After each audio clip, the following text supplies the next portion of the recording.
There are certain rules that one must abide by in order to successfully survive a horror movie. I met this 6-year-old child with this blank, pale, emotionless face.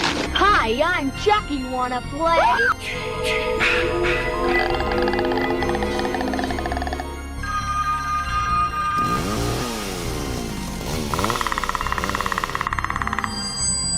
They're here.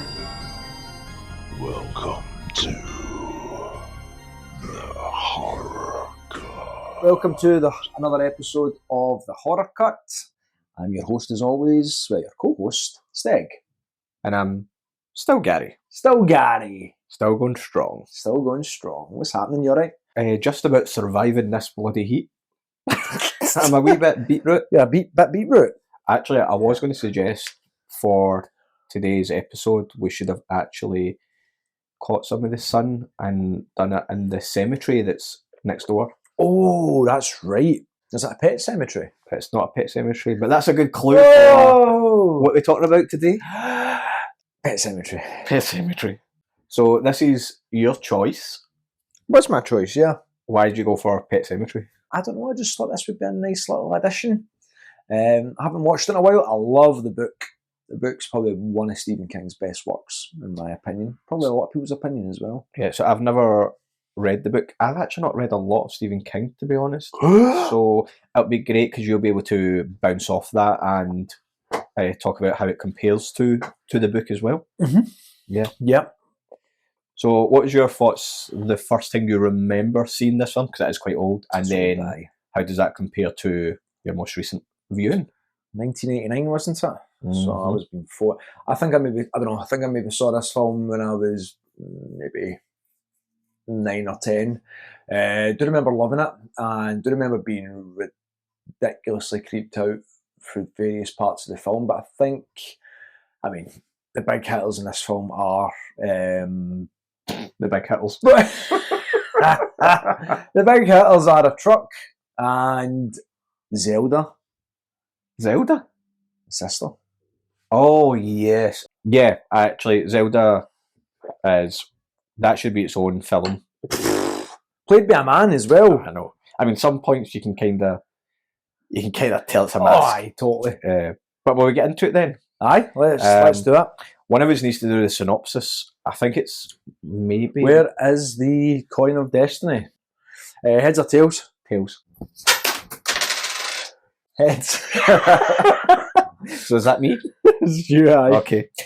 So when the Creed family move into a new home, they are warned by their neighbour Judd about how dangerous the road is, but they don't listen to Judge, and then the cat goes down, gets hit with a truck. Then their son, Gage, gets hit with a truck. But don't worry, they've been told about an old pet cemetery where if they bury something, it may just come back. But sometimes dead is better.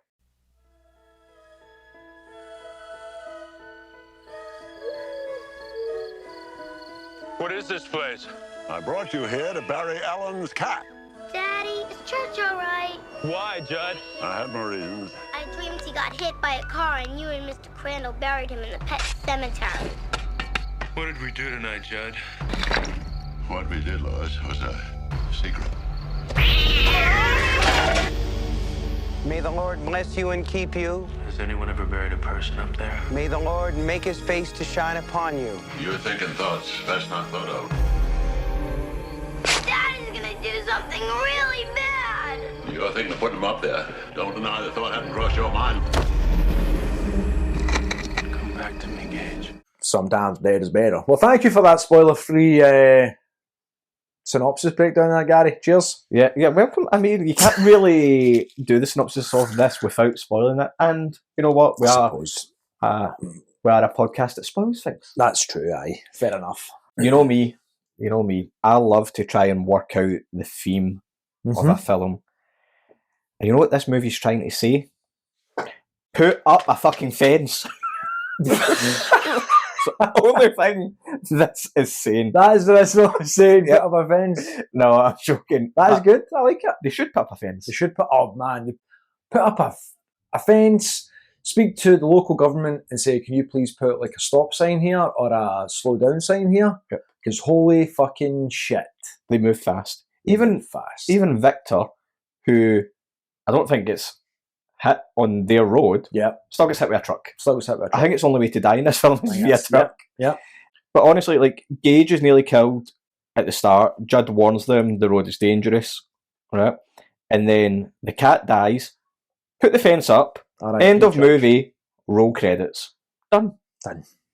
Honestly, I think this film is kind of about the fear and denial of death. You might be able to elaborate on that with the book, but like I think it's questioning as well, is there truly life after death as well?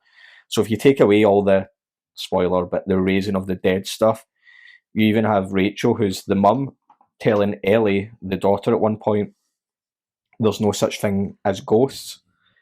Rachel also has visions of her sister, we've now established is called Zelda, and I think she wants to believe ghosts aren't real because she's getting haunted constantly by her sister.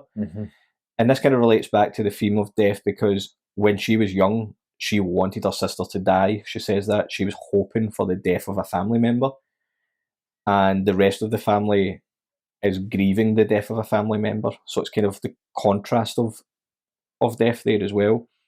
One of Rachel's flashbacks / hallucinations as well is it's her sister, and she says, "I'm coming for you," or "We're coming for you. Me and Gage will get you for letting us die."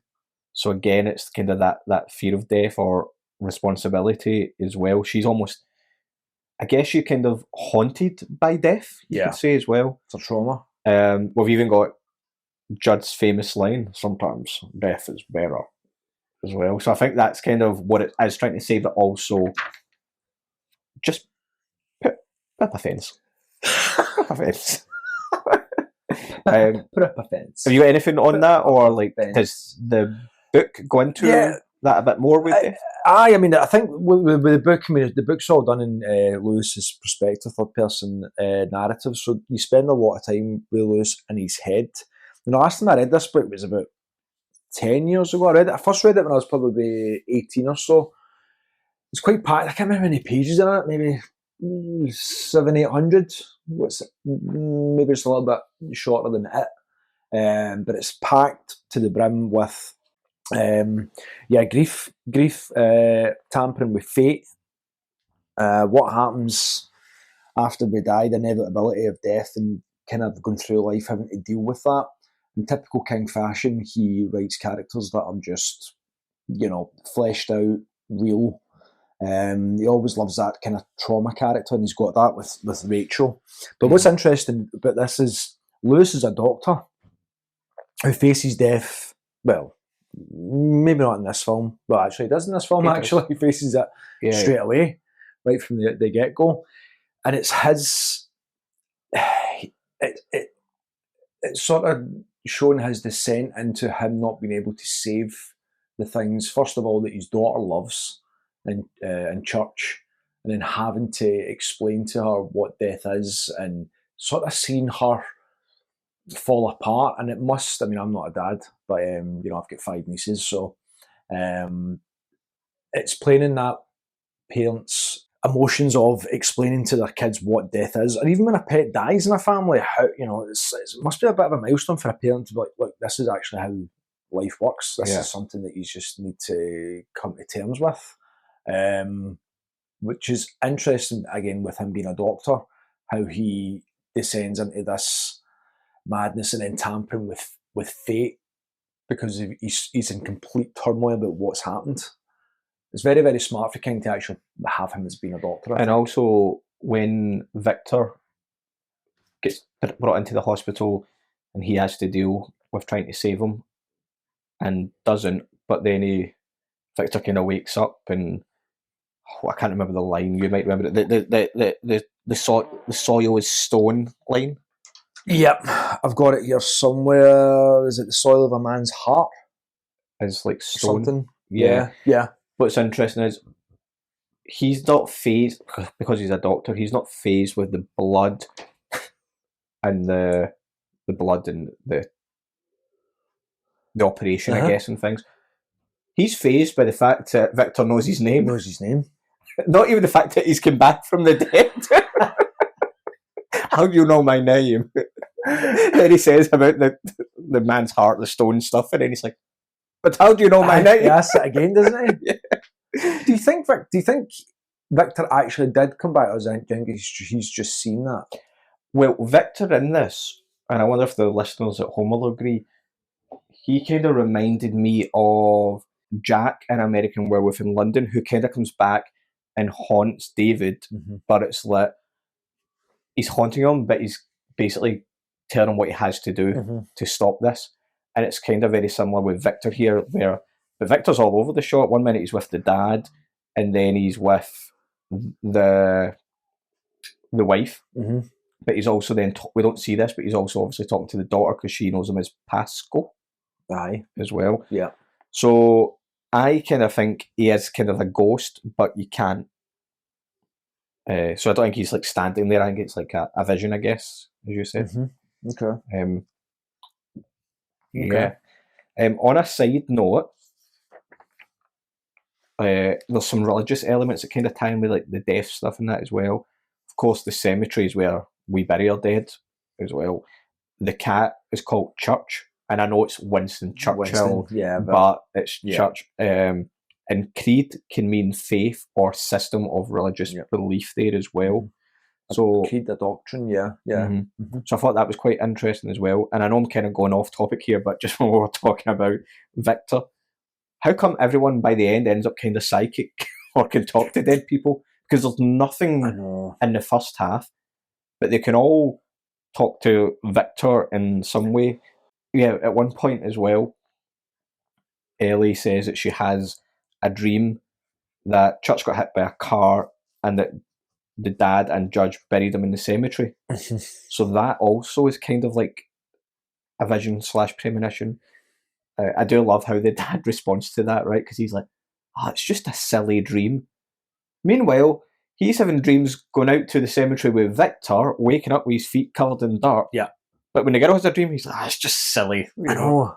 And I think maybe that makes the film a little bit of a mess at points, doesn't it?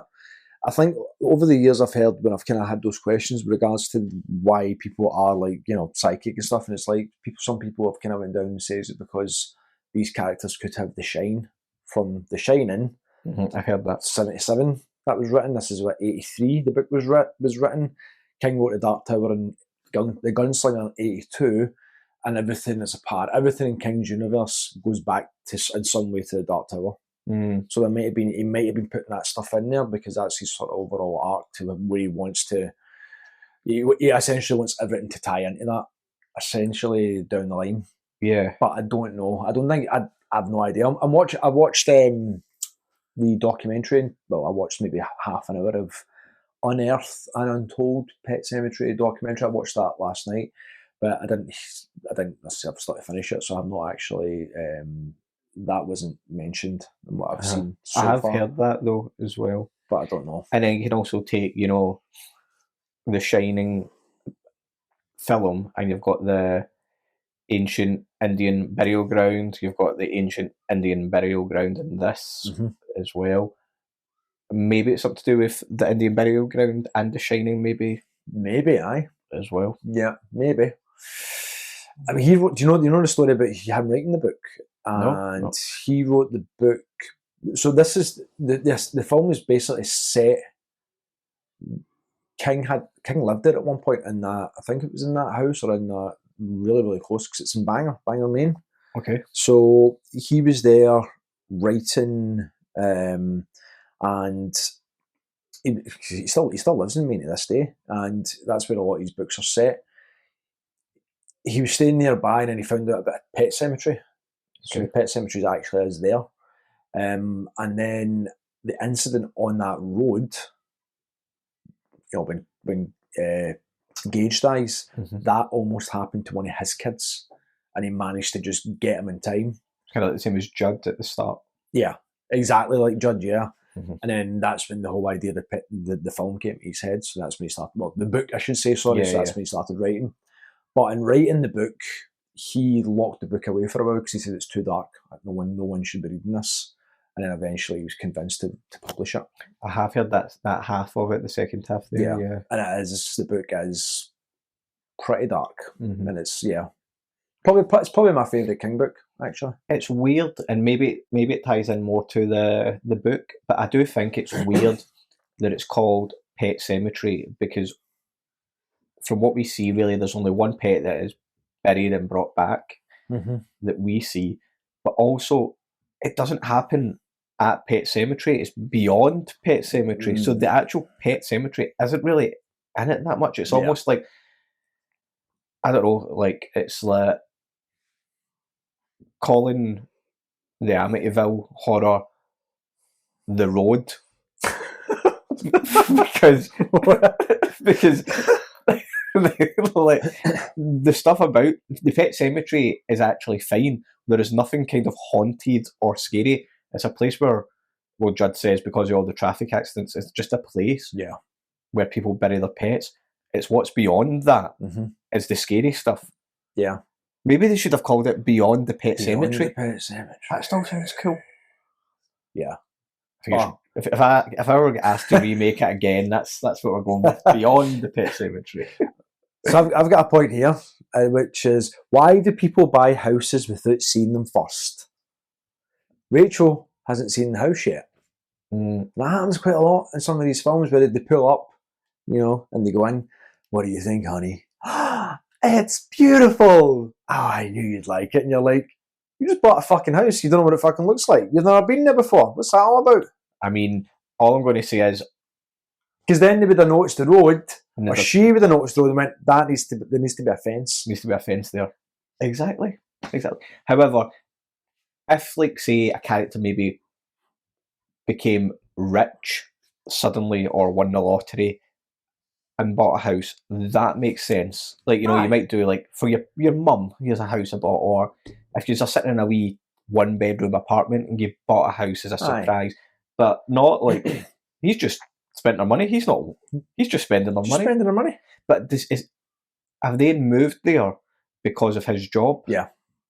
So they had to buy something. From Chicago. But I would be raging if, like, you just went and did it without speaking to me. I would be, to be fair. You'd be raging. Yeah. It's quite a nice house, though. It's a beautiful house, isn't it? Have you noticed? Yeah. Have you noticed it's one of those old colonial houses as well, so have you noticed the eyes, very much like the Amityville, the same, right. whatever shape that is, on the house. It said that in the documentary that, with it being filmed in Maine, there was a lot of... It took a while for the film to get made because they would usually just do it in Hollywood. But Stephen King's stipulation was, I write the screenplay and it gets filmed in Maine, so that Maine gets the sort of business sort of for the economy and things like that. Which is pretty cool, actually, yeah. What do you think of Stephen King's writing, I guess, as a book and as a screenplay? It's funny, isn't it? Because I totally forgot he wrote the screenplay until last night when I watched that, and I was just like, okay. For me personally, I love his stories, and I find them a little dense. But I do love the novels. For the screenplays, I think he can write a screenplay, but I think he needs a second pair of eyes on it for a tidy up. Like you're saying, there's like bits that just don't really tie together right, and all that needs is a second writer, like a screenplay writer, to come in and go, tidy this up here, condense this, because I do think the film is maybe 20 minutes too long. 20 minutes too long, I'd say so as well. And that's King over the back. And I think with what you just said there about having someone else come in there, is that because of his history with this novel when writing it, he might not have been the best person, because if his opinion was this book's too much, should he be the one writing the screenplay? Because I said I read it, but I don't know. I can't remember everything from reading it. But I don't know if he's added stuff to it that maybe made it a bit more light-hearted. Sort of. It's similar themes to Hereditary. It's grieving a child. Yeah. Child gets knocked down at the start. weird shit starts happening after it, and it's about a family trying to deal with that. But Hereditary is a lot darker. Yeah. well. I'd say so. Yeah. It was funny when you know, it's funny. I always pause when I try and get the kid's name because I keep saying I want to say church, but I kind of basically I can't decipher between church and gauge because they're so short. And height as well. And height as well. When Gage gets hit, it was funny because I don't remember it being that early in the film. But it's maybe what? I think it's the midpoint. Midpoint? Has to be, because that's where there's no going back for this family. Yeah. That's usually around about the midpoint. Yeah. Maybe just the first time I made it, but just a lot quicker than I thought. Can we talk about Judd? Yeah. Dead is better. I love that line. Man, what an actor. Yeah. But what's his deal, right? Because he's there to give warnings. He's the crazy Ralph, right? He's like, you're all doomed, stay away, right? But he also causes half the trouble. I know. So he basically shows Lewis how to do everything, then warns him not to do it.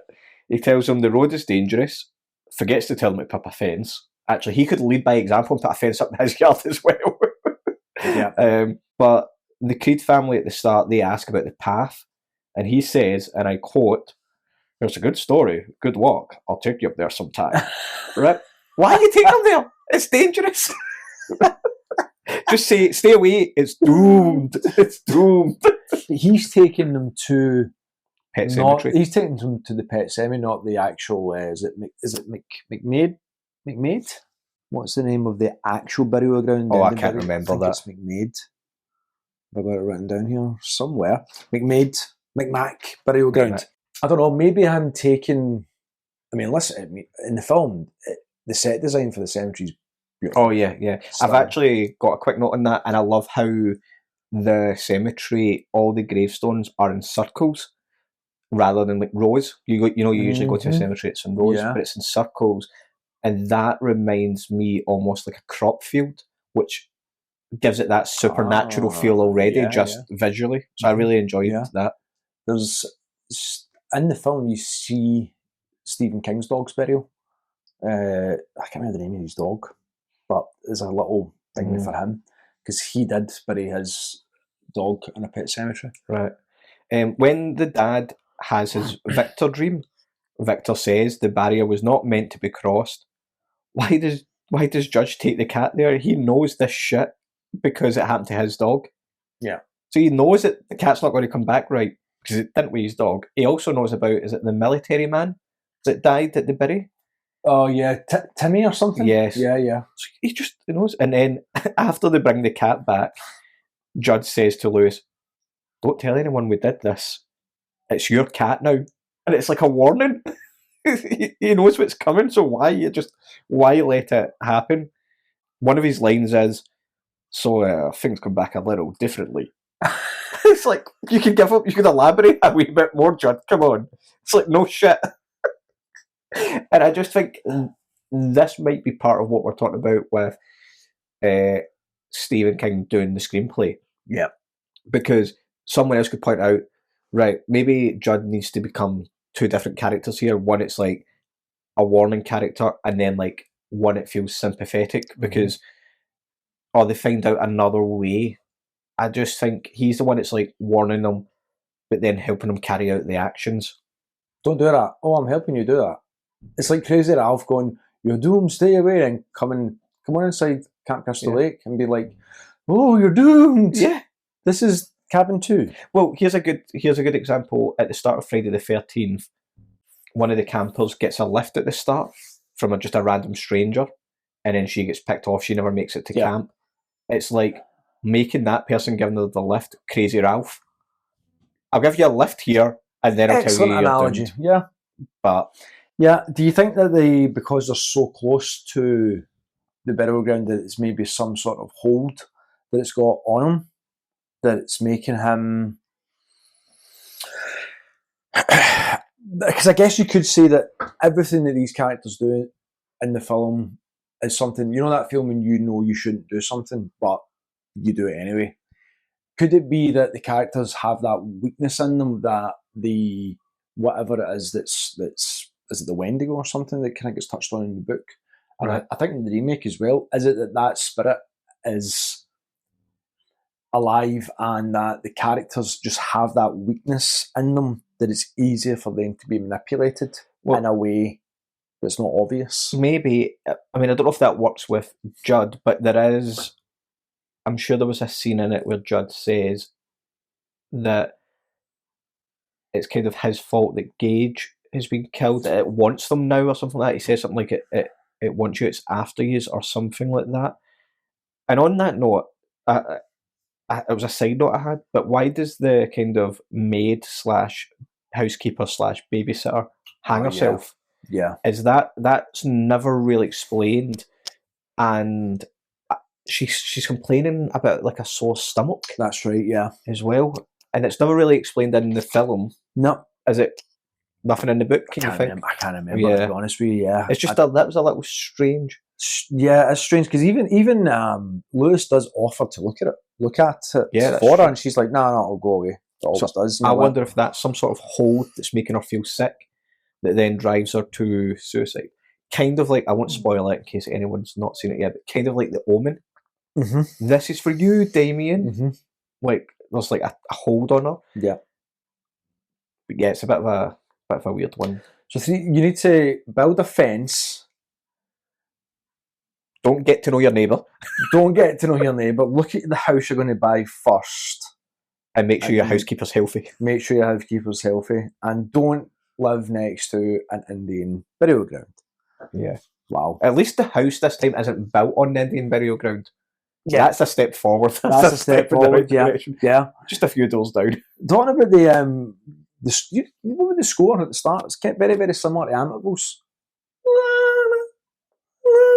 I didn't notice that, but it felt very kin. Uh-huh. It felt very much like, I thought the music was similar to Children of the Corn. Oh, yes. I thought the music was similar, and it's funny because it's to do with kids and... Yeah, definitely. Both have got creepy kids. Yep. I can't think of the music or the melody in my head right now, but just with the imagery of Children of the Corn, I can imagine it being very, very similar. Yeah. See, I've just got kind of a note on horrific moments. Okay. And we kind of touched on this earlier, but the best stuff in this for me is Ellie and her sister with the spinal meningitis. Mm-hmm. She did look like a monster. I'm not saying everyone with that illness does, but they really made her frightening. The first few scenes with her when she's all twisted in the bed and you hear the bones like creaking and twisting, it was really hard to watch. Actually, those were the scariest moments for me personally watching it, and I kind of would have loved to have seen more of that. Or again, going back to the writing, I'd have loved to have seen that tie in more to the overall story. Yeah. And I thought, as you said, the death of Gage was done well, just with I thought it was quite graphic for the time, but just the bloody shoe rolling down the road. It's like Jaws in it with a leg. Yeah. It was great as well. Sad. It's a sad scene, and it's you're just pulling your hair out because it's the second or third time it's happened where they've took their eye off him. Mm-hmm. I think it's smart because, and again, it's probably just with King's writing. It's like that will happen to probably every parent numerous times throughout their life, where they'll take their eye off the kid and it does something that kids do, and he's playing into that. A friend just told me today, won't spoil or name who it was, but just told me today that they turned away from their kid for a second and they pulled a mirror down on themselves and they had to take them to hospital. They were fine. Everything was fine. But again, split second, turn away. And kids just do kid things, man. Yeah. Like I went on holiday with my folks, my dad's 60th a couple of years ago, and we took the girls, the 5 of them and stuff like that, and it was stressful because you've literally got 5 kids and you try to look after them at the pool and they just do things that will kill them. And you have to watch them and make sure they don't kill themselves. Can any of them swim? Nope. Deep end of the pool, they just run and jump in and you're like, oh shit, I need to go after them. Let's talk about Gage Okay. when he's turned, when he's Okay. when he's back. It's not very scary, is it? I mean, It might just be dated. Do you think it was scary at the time? I don't know. I think it might have been scary at the time. I don't know what this says about modern society, but just to see a kid like that is scary. A kid coming after you with a knife Yeah. is a frightening thought. Uh-huh. But on screen, I mean, you could just kick him like a football, couldn't you? Aye, boot. Out the There door. you go. Whack. Wee man. And that's it. You know, you just. But then we were kind of, before we came on this, we were comparing it to Chucky. Uh-huh. And for me, I don't know, is Chucky scarier because, and sometimes, yeah, you would just kick Chucky, and quite often you see Chucky getting booted across the room. But is it scarier because Chucky's got a man's voice and is thinking like an adult, whereas Gage is just kind of like, it's kind of half human, half not. Hi, Daddy, come play with me. Yeah, Right. and the little giggles and stuff, I guess, is supposed to be creepy. But just give him a good kicking. Just give your dead child a good kicking that's came back to just give you a hug. And there's one scene as well which really annoyed me. I thought when the knife, what is it he's got again? It's a scalpel. And he takes Judd out with the Achilles heel. That kind of works because then, I mean, that's a really fragile part of the body, so you're kind of... Anytime you see a Hostel, Achilles heel isn't getting it? done. Hostel's the first one I properly remember. Hostel. So then when he jumps on Judd... Chucky liked Achilles heel. Oh, he did. Yeah. I couldn't quite work out when I was watching it. Does Gage slice Judd across the mouth? Yeah, the joins of the lips. He does, yeah. That's quite brutal. Quite brutal. Mm-hmm. Don't know how it kills you, but you know, it was pretty. I think he does. No, does he not bite into him? He starts just he biting bites his neck, doesn't he? Yeah, he bites his neck. Wee man did great. Milo Hughes. Yeah, he's great in it. Yeah, he was pretty good. Yeah, that's actually a kind of thing. Go for it. A point.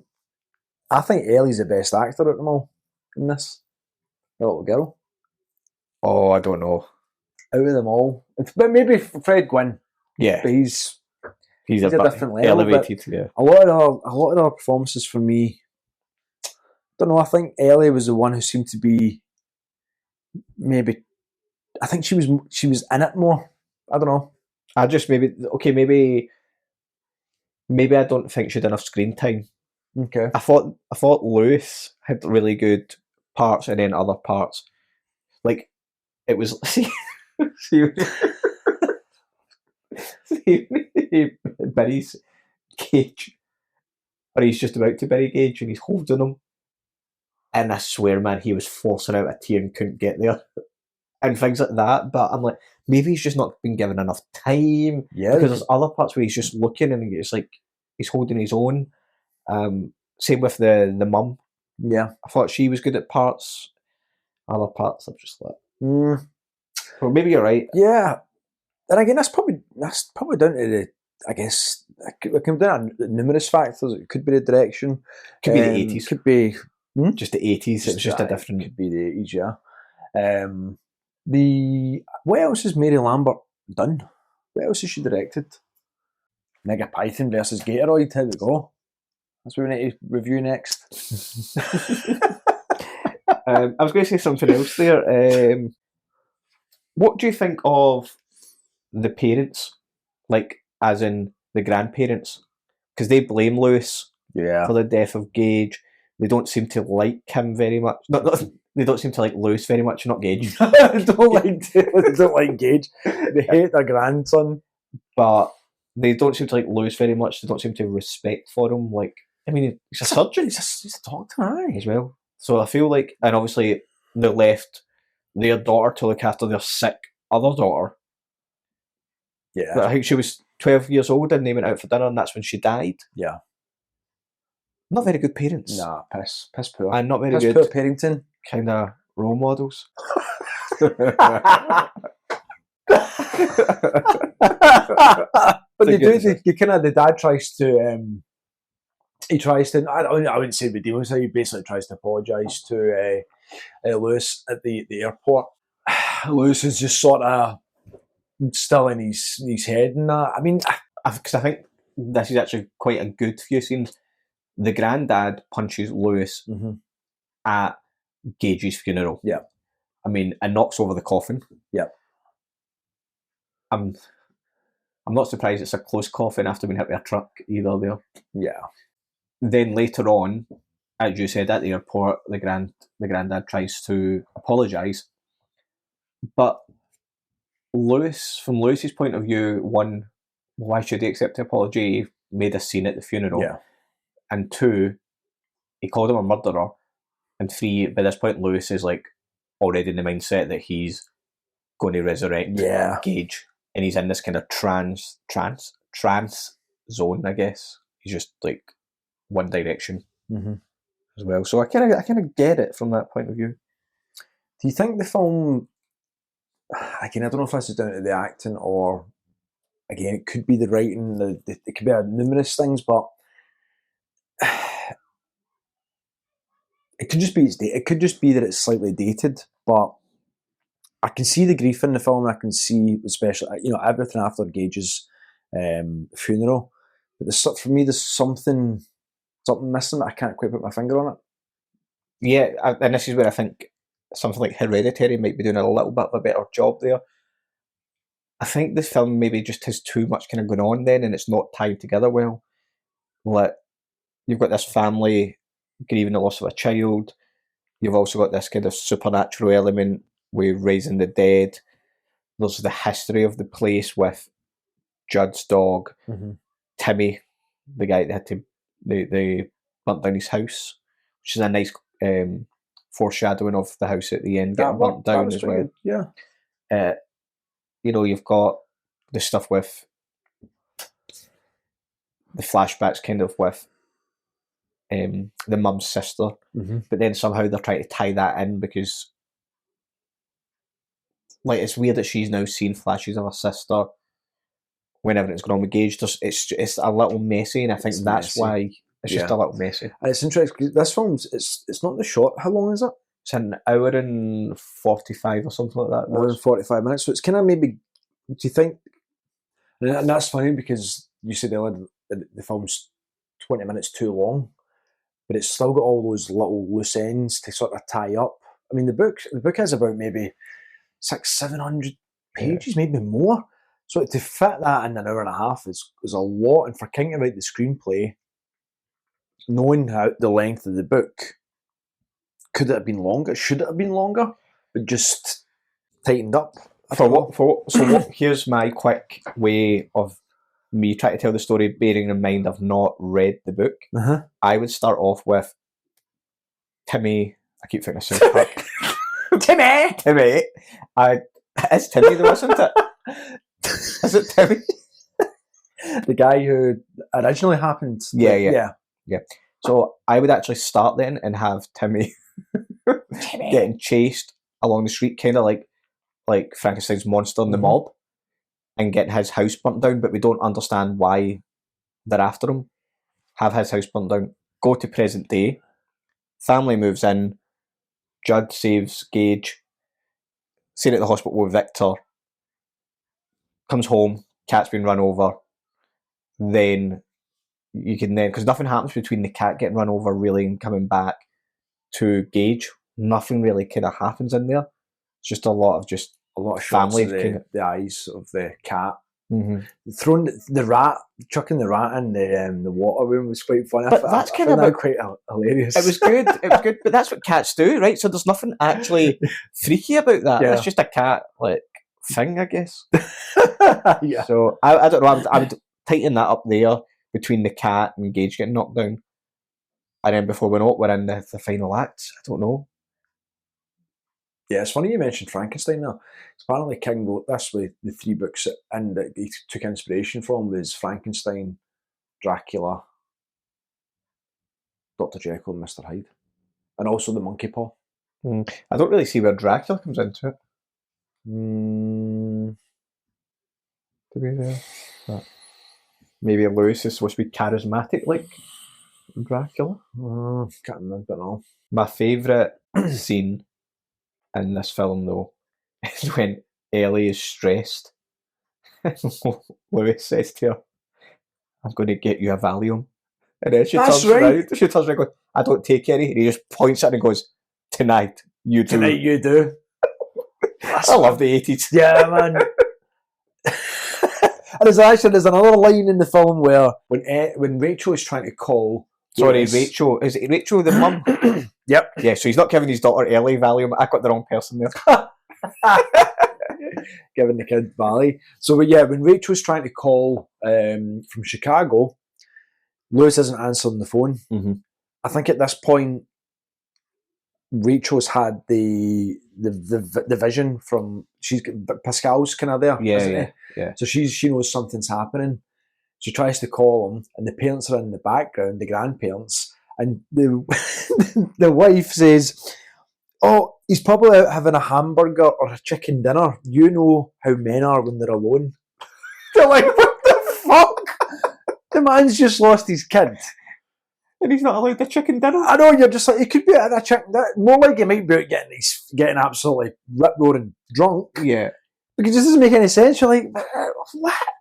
That's funny. But it's weird. See that as well. See when the mum's trying to get home, when she knows there's something up, and she gets like a flight, and then she gets like a second-hand car, and then she gets like a truck, like a hitchhiker. I'm like, am I watching Home Alone here? Oh, right. Yeah, and the irony of him getting in a truck. Oh, that's true. I never even thought of that. That's quite cool, actually. Maybe they should have done something with that, where the truck almost hits something, just to get it from that point of view. Like, so she could see how easy it is. That'd have been cool, actually. And you get a fucking fence in that road. Just fence the whole road. You've got it. The fence beyond it, the Pet Sematary beyond that. Try to think if there's anything else we need to kind of. I guess we could talk about the end with. I found it quite sad. I found it when Gage dies again. Just because everything before it, they sort of build up to the sort of main battle between Gage and Lewis. I was kind of going off it a little bit. The effects when he goes into the house and the house is all completely. There's just lots going on. You're kind of just like, okay. It's weird because it's like when Lewis comes back, somebody's like, it's as if the house has been empty for like 20 years. I know. It's all dusty and cobwebs and that. Yeah. And then like Gage is like, got you. It's like, you've got me. I'm confused. Wild, isn't it? I mean, well, actually, we can even go back and see when the wee man kills his mum. I've not really spoken about that. Yeah. It was done quite. What do you think of that? It was okay. Yeah. All right. Kind of off screen, wasn't it? Mm-hmm. Mm-hmm. But I know you found it sad when like Gage died again. Yeah, I did. I found it more sad for the cat. That's right, you did. You don't see Church die the first time, you just see the aftermath. And he was basically in the lawn, so he must have got thrown quite a distance. Yep. But when we see Lewis kill Church the second time, and then it's just lying there and he lifts it up and it is just weightless and stiff, I was like, oh, man, poor cat. Poor cat. Whereas Gage, I'm like, just put him out the window. Do you know what, actually? I've heard someone say that there's a possibility that Judd killed Church originally to kickstart the whole thing. I kind of was like, because Judd is the one that finds him. Cat. Yeah, that's Church, all right. Just like, cause he's just kind of standing there and like, just looking at it like, is this yours? Is this your cat? What's the line about the cat in Reanimator? Dan, cat dead, details later. Herbert. Brilliant. Imagine Judd did that. God damn, details later. But that's like, he's kind of, I think it was something about the main accent that he didn't get. He couldn't get it. Apparently his main accent's horrendous in the film, but I love his accent. Not from me. His accent is brilliant, just in general. Yeah. Like, you've seen My Cousin Vinny, haven't you? Yeah. Wow, so good, so good. Mom McCrandle's in the book, Judd's wife. She's not in the film. Mm-hmm. That's an interesting choice for King. I'd imagine maybe just to try and trim some stuff. Yeah. Don't know though. What do you think of the sequels and remakes? We were talking about this when we hit record. I cannot believe that remake was 6 years ago. It felt 3 years ago. And by the time I get this podcast out as well, it'll be another year. I just remember not really enjoying it. Yeah, I didn't. Yeah, that didn't really do anything for me, and I wasn't excited to go and check it out again. And then is it a TV show or something like that? It's out, Pet Sematary Bloodlines or something like that. Bloodlines As well, I've not seen it. Not seen it. And there is a Pet Sematary 2 as well, isn't there?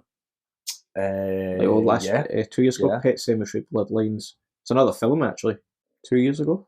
A young Judge Crandall and his sheltered friends band together to confront an ancient evil. Oh, I did not know about this. Any good? I don't know. We'll need to find out.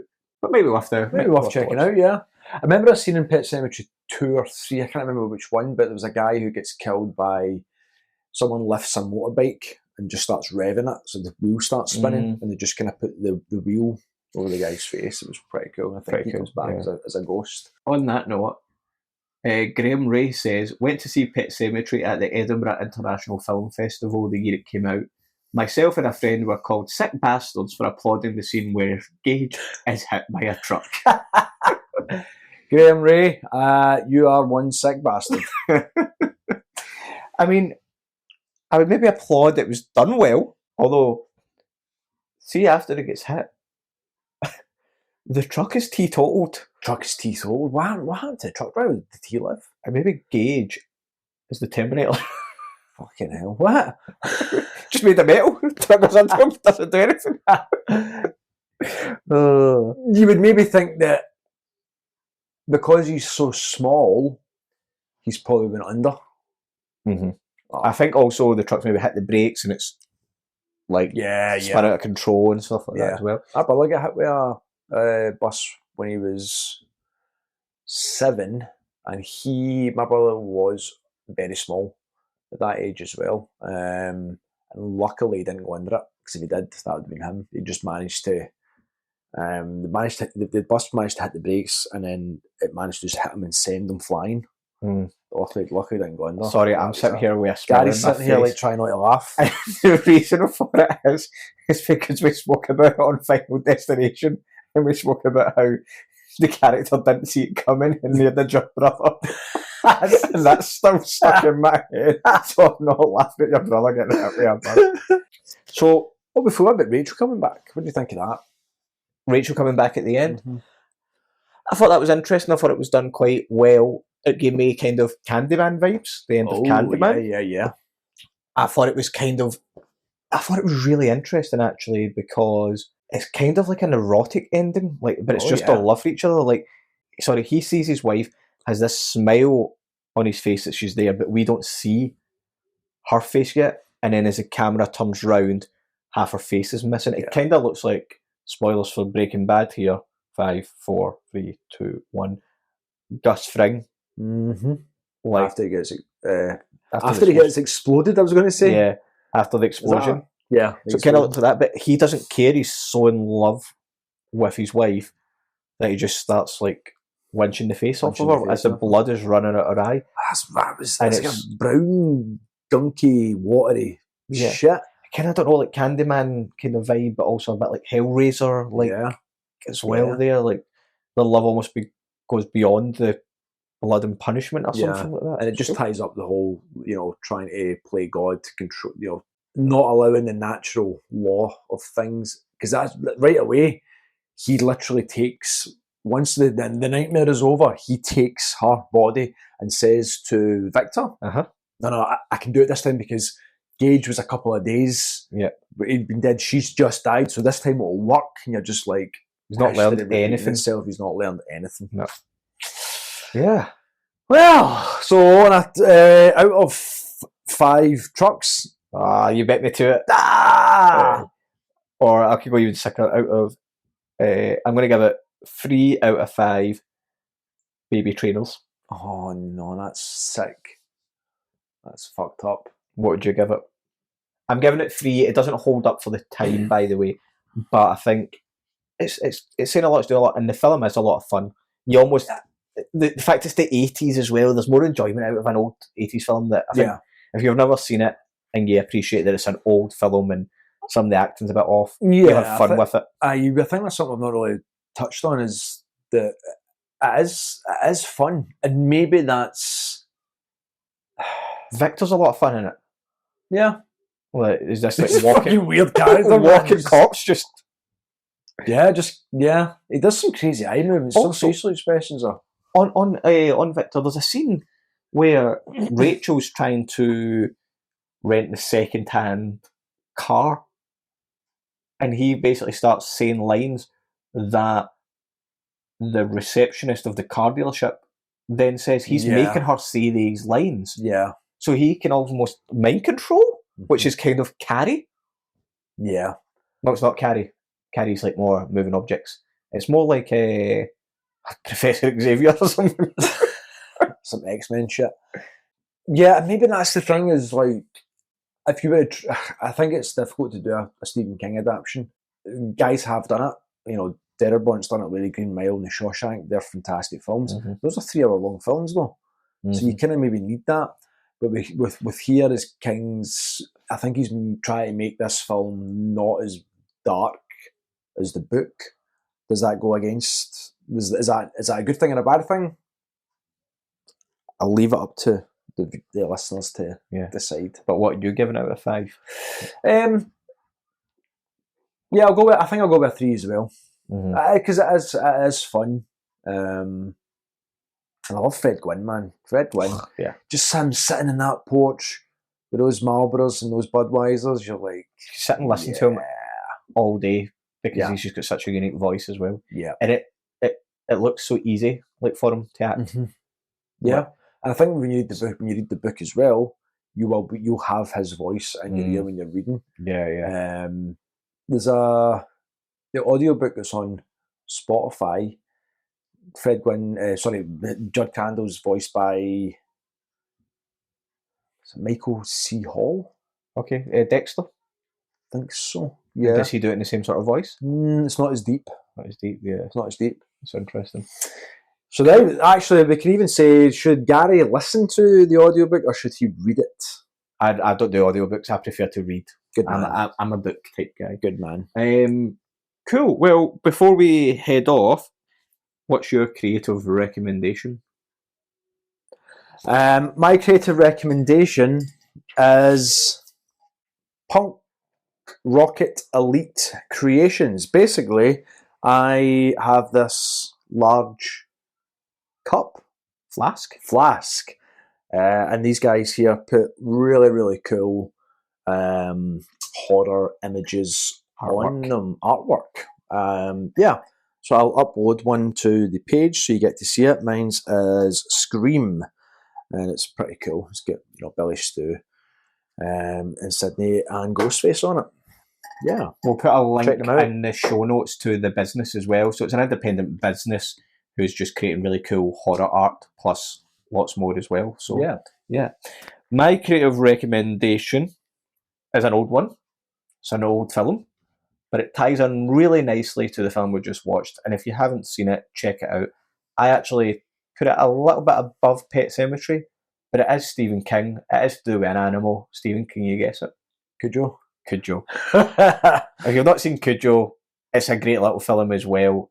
There is a new one coming out, so get the original watched first, is all I'd say, because it's definitely worth the watch. Sweet. Excellent. Well, guys, thank you very much for listening. We're going to take a quick break and go and start and record the next episode. So until then, Gary, anything you want to say? Yeah, just a reminder that if you're liking what you're hearing, then please review us on Apple Podcasts and Spotify. There is a Facebook group if you want to leave your comments on the films that we're reviewing. It's The Horror Cut Show. And you can also follow us on Instagram at The Horror Cut Show as well. But yeah, that's about it. Our next Secret Cinema will be in July, early July. We're still to get the date confirmed, but yeah, keep an eye on our Eventbrite and social media. Cheers. Thanks. Thanks for listening, guys. Bye. We better get back, because it'll be dark soon, and they mostly come at night. Mostly. I guess everyone's entitled to one good scare, huh? We're friends to the end. Remember? This is the end, friend.